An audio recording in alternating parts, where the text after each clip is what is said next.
दोस्तों, देवघर के बाबा धाम का इतिहास क्या है, आज के इस वीडियो में हम आपको बताएंगे।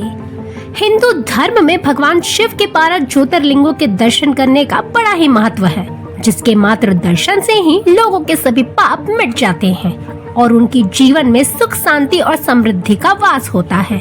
आज हम 12 ज्योतिर्लिंगों में से एक पवित्र वैद्यनाथ शिवलिंग के बारे में बताने जा रहे हैं, जो आज लोगों की आस्था का सबसे बड़ा केंद्र बन चुका है।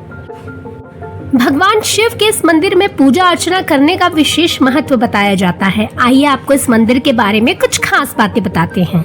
बैजनाथ धाम ज्योतिर्लिंग झारखंड के देवघर में स्थित है। यहाँ की शिवलिंग को कामना लिंग कहा जाता है।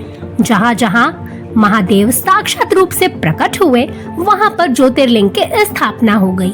बाबा बैजनाथ मंदिर के प्रांगण में मां मनसा मंदिर में भक्त पूरे श्रद्धा भाव से पूजा अर्चना करते हैं।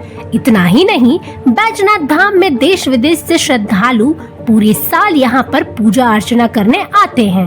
खास तौर पर नवविवाहित जोड़े गठजोड़ पूजा करते हैं। इस अनुष्ठान से सभी मनोकामनाएं पूरी होती है। कई श्रद्धालु भोलेनाथ से मन्नत पूरी होने पर गठजोड़ पूजा का वादा कर जाते हैं, जिसके बाद वह दोबारा आकर इस अनुष्ठान को संपन्न करते हैं। इसमें भगवान शिव के मंदिर के गुम्बद और मंदिर परिसर में ही स्थापित माता पार्वती के मंदिर के गुम्बद के बीच पवित्र लाल धागा बांधा जाता है। इस मंदिर का पानी औषधीय गुणों से भरपूर माना जाता है, जिसमें कई बीमारियों को ठीक करने की क्षमता है। पुराणों में बैजनाथ ज्योतिर्लिंग की कहानी लंकापति रावण से मिलती है। कहा जाता है कि भगवान शिव को प्रसन्न करने के लिए रावण ने हिमालय पर तप किया और एक एक करके अपने सिर काटकर शिवलिंग पर चढ़ा रहा था। 9 सिर चढ़ाने के बाद जब रावण 10वां सिर काटने वाला था, तो भोलेनाथ ने प्रसन्न होकर उसे दर्शन दिए और उससे वर मांगने को कहा। बदले में रावण ने इस लिंग को लंका ले जाने का वरदान मांग लिया। रावण को सोने की लंका के अलावा तीनों लोकों में शासन करने की शक्ति के साथ कई देवता, यक्ष और गंधर्व को कैद करके लंका में रखा हुआ था।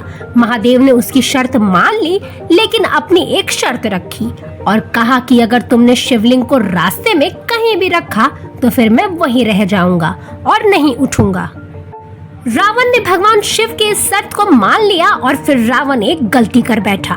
रास्ते में रावण ग्वाले को शिवलिंग देकर लघु शंका करने चला गया और रावण को ये बिल्कुल भी आभास नहीं था कि उस ग्वाले के रूप में भगवान विष्णु थे। यही रावण की सबसे बड़ी गलती साबित हुई। इसी वजह से यह तीर्थ स्थान बैजनाथ धाम और रामेश्वरम धाम से विख्यात है। चालाकी से भगवान विष्णु ने रावण को दिए गए शिवलिंग को जमीन पर रखकर उसे स्थापित कर दिया। जब तक रावण लौट पाता, तब तक भगवान शिव वहां पर विराजमान हो चुके थे और उसके लाख कोशिश के बावजूद भी वह शिवलिंग नहीं उठा पाया। ऐसी और जानकारी के लिए देखते रहें अच्छाजी.com।